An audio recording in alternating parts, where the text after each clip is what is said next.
my ugly was, well, Spencer Torkelson is in another slump. I think he's something like 2 for 18 with a home run in there, maybe even 1 for 18. People are getting a little riled up on Twitter again. At some point, well, there's two things. At some point, we got to realize what Torkelson is and what he isn't, right? If he was holding somebody back who's also a first baseman, if this was like the Cincinnati Reds and they have Christian Encarnacion Strand, brutalizing AAA, and he could come up and play first base for Torkelson, great. But the Tigers don't. The Tigers are a 32-41 team. They're not that great. They're going to keep Spencer Torkelson out there, running him out there every day, and they're going to live with the results and see if he gets better.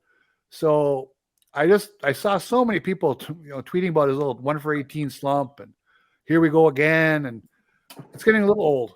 I mean, the guy has not become the instant star anybody hoped for.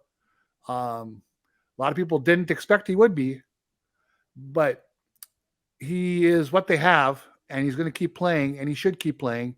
And at some point, you just got to not worry about the little slumps and the little surges and just take the whole thing in its totality at the end of the year and see where we are. Here's a newsflash. He's better this year than he was last year, for what that's worth. Maybe next year he takes another step forward. We'll see. It just might be a slow process with him.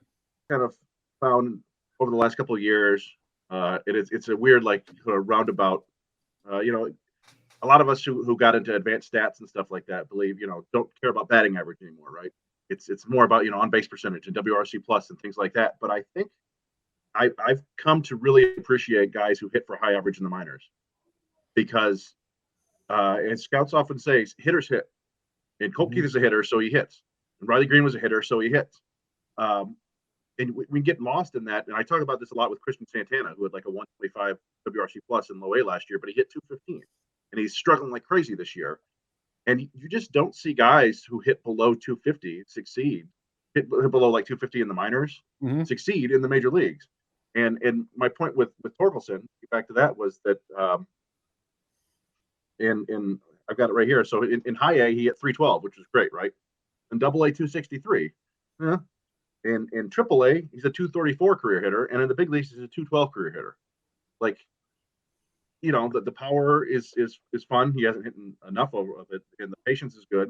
But if you're not hitting for average in the minor leagues, you're not going to hit for average in the big leagues. It's not going to get better. So yeah. I think that can be a red flag, I think, sometimes, and we tend to ignore it because we're looking at modern advanced stuff, and we just have to go back and think it's still a game about putting the ball in play, really, in the minors. You have to be able to prove that you can hit down there before you can hit